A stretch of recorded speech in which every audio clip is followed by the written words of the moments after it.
Welcome back to the finale of What If Savage Opress was Palpatine's apprentice. Thank you to all of you who watched the other parts of this video. To recap what happened in those episodes in the event you haven't seen them, the presence of Savage had given rise to the demise of Obi-Wan and Anakin's apprenticeship under Qui-Gon. The resigning Dooku had been busy without Sidious, beginning his creation of Grievous and the Clone Army, which is now in the hands of the Republic, and he now seeks to strike a killing blow to both the Jedi and the Sith.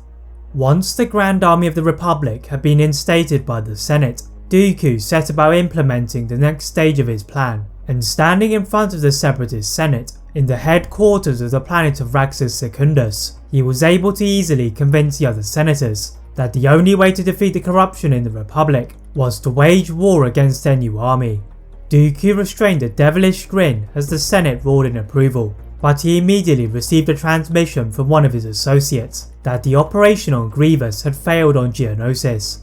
Dooku quickly leaves the building and headed across the outer rim to the desert planet, where he heard a great rumbling from beneath his feet. Igniting his blade on landing, he sees the mutant forms of Obi-Wan and Grievous rising from the sands, and together they walk towards Dooku in a synchronistic march.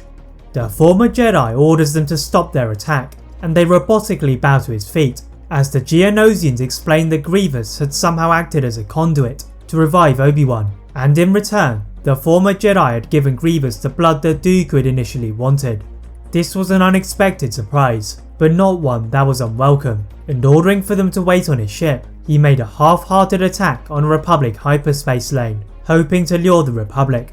The Jedi had been expecting this, however, and quickly mobilizing their new clones and destroyers, General Plo Koon led his fleet to the Separatist signal, much quicker than Dooku had expected, which did not give them any time to retreat. Nevertheless, the Republic were curious enough to not stop their advancement, and pushing into Separatist territory, Qui-Gon can sense the presence of his old master. The Jedi are worried that this could be a trap, but before they could form an escape, the ship of Savage quietly drifted to the surface, on the other side of the planet. Anakin leads a squadron of ARC-170 starfighters down to the surface below, whilst Qui-Gon and Plo Koon try to surround the Separatists, whilst waiting for reinforcements. Dooku had anticipated such a move from the Jedi, having tracked Savage to one of the many entrances of the catacombs of Geonosis, and keeping the droid army away from the surface, he waited for the Jedi and the clones to arrive on the dry land, before ambushing them with his army. The first line of clone troopers were vaporized by their opponents, and just as they recovered to retreat to their command base, Savage emerged from his hideout to cause chaos. Dooku cackled with Sifo-Dyas, until they both felt a presence much darker than that of the Zabraks, and the shuttle of Darth Sidious landed on the tallest rock face, then glided to join the battle.